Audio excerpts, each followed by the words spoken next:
Gratakos, pardon, je commence par vous parce que vous êtes effectivement, on l'a dit, chef d'entreprise et militant socialiste. Et je voulais simplement vous poser une première question. Vous êtes farouchement contre le travail, alors que vous êtes un patron. Contre la loi. Contre la loi travail, pardon. Alors que vous êtes un patron, les patrons que l'on dit souvent horrifiés par le code, horrifiés par la lourdeur du code, etc. Alors vous n'êtes pas intéressé par tout ce qu'il y a là-dedans, la question du temps de travail, de l'assouplissement, la question du licenciement facilité, etc. Qu'est-ce qui ne vous va pas dans ce texte, déjà pour commencer? Ce qui ne me va pas, c'est qu'on casse un cadre général. C'est-à-dire que moi, je vois le Code du travail comme une protection pour les salariés, mais aussi comme une protection pour l'entreprise. Parce que le Code du travail est censé s'appliquer à toutes les entreprises. Donc mon voisin, qui a la même activité que moi, joue avec les mêmes règles.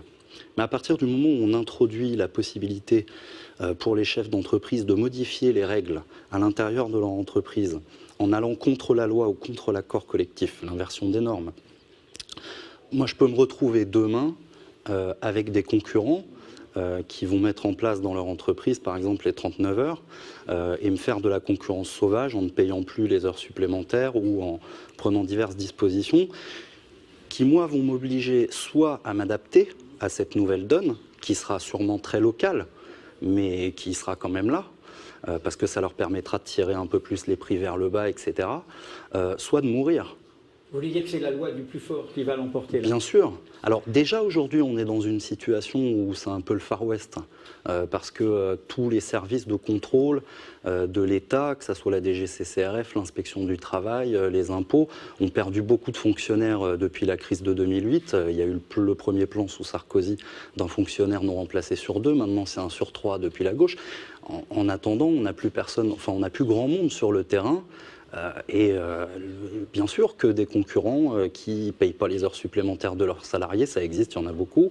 On sait, la fraude sociale en France, c'est à peu près 60 milliards d'euros par an. Des chefs d'entreprise qui ne déclarent pas tout leur chiffre d'affaires, donc qui échappent à une partie de la TVA et de l'impôt. Forcément, ça nous fait du tort, à nous qui déclarons l'intégralité. Et d'ailleurs, moi, j'y mets un point d'honneur à tout déclarer. C'est participer au système de solidarité. Et aujourd'hui, pour moi, il est au-delà du Code du travail, qui, moi, ne me pose aucun problème.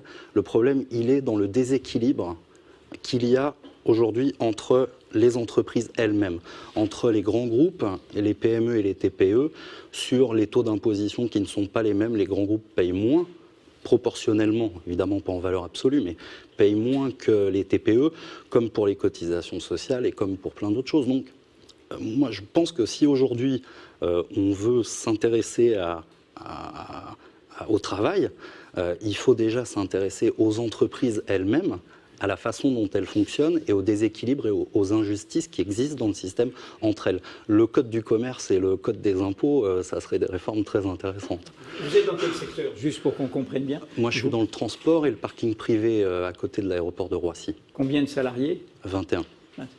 Donc, si je comprends bien, ce n'est pas le code du travail actuel qui vous pose problème, mais par contre, il y aurait des réformes à faire, notamment, par exemple, une réforme fiscale.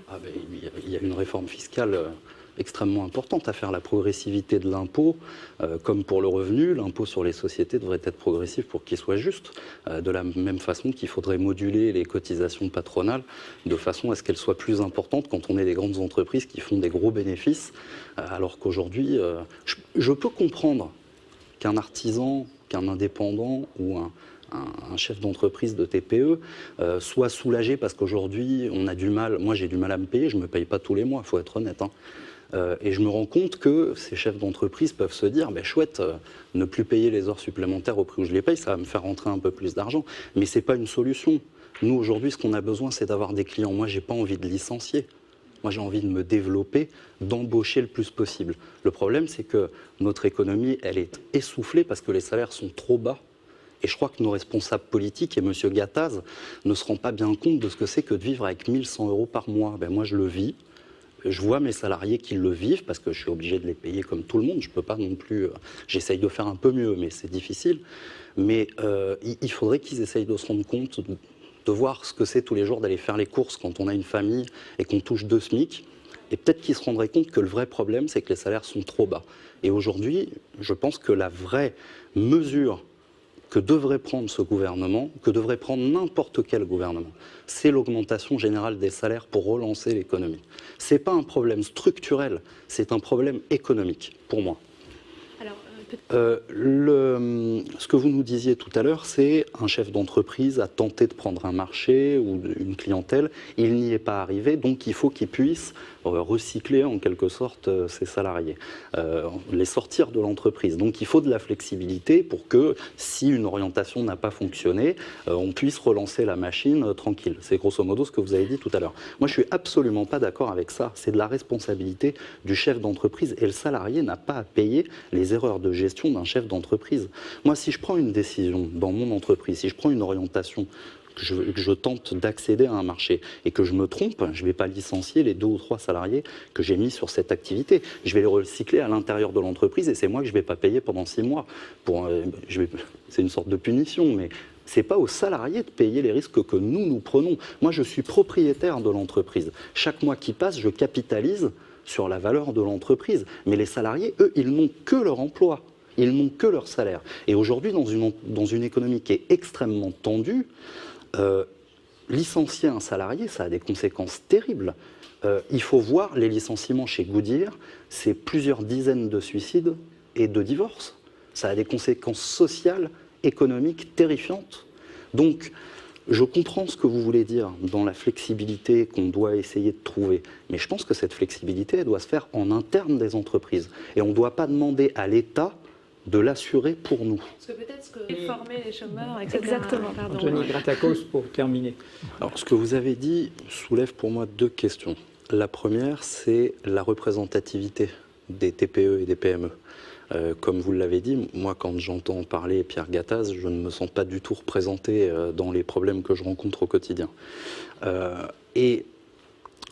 Je crois qu'il est nécessaire que les chefs d'entreprise dans les PME aujourd'hui travaillent ensemble à la construction d'une organisation qui va dans ce sens-là. C'est ce que j'ai commencé à faire depuis la tribune que j'ai publiée dans Le Monde pour faire entendre une autre voix.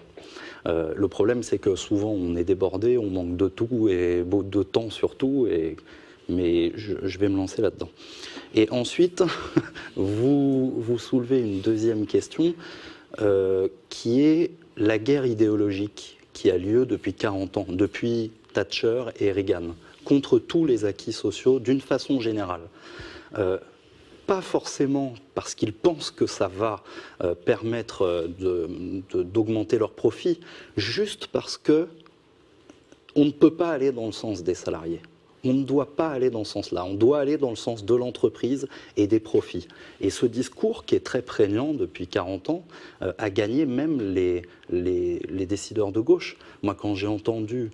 J'ai participé à la campagne de François Hollande, j'ai collé ses affiches, j'ai distribué ses tracts. Quand je l'ai entendu pendant une conférence de presse sur l'ANI parler de charges sociales, il n'y a pas de charge, il y a des cotisations sociales. C'est du salaire différé. Ça ne pèse pas sur l'entreprise. Si on ne paye pas de salaire, on n'a pas d'activité économique.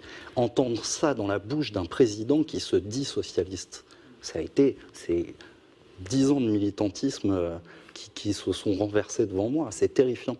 Et donc, je crois qu'il faut que la gauche se ressaisisse d'abord de la sémantique, qu'on reprenne les gens quand on parle de charge sociale. Il n'y a pas de charge sociale, il y a des cotisations sociales, qu'on explique où vont les bénéfices, qu'on explique qu'aujourd'hui, le revenu produit par le travail va majoritairement au capital au lieu de revenir au salaire, alors qu'il y a à peine 50 ans, c'était l'inverse. Expliquer les déséquilibres économiques qu'il y a aujourd'hui et qui se sont créés et qui ont accompagné ce mouvement. Et ça, c'est très important. Malheureusement, aujourd'hui, on a un parti socialiste qui, dans cette optique, est totalement atone parce qu'il a absorbé le discours libéral, mais il reste quand même des gens et des mouvements à l'intérieur du PS qui défendent encore ces valeurs historiques. Vous ne claquez pas la porte. Il n'est pas question de partir. Partir, c'est leur laisser la place. Donc il n'est pas question de partir du Parti socialiste. Bien au contraire, je me bats avec Emmanuel Morel, Marie-Noëlle Lienemann, Gérard Filoche, qui est un très bon défenseur de ces valeurs, pour faire entendre cette voix qui est la voix historique de la gauche, qui est la voix du progrès. Parce que la réforme, à gauche, c'est censé être le progrès social, c'est censé être l'émancipation. Et dans la bouche de Manuel Valls, la réforme, c'est la régression sociale. Eh bien, il faut revenir à l'émancipation, il faut revenir à ce qui a fondé, à ce qui a été les combats historiques de la gauche.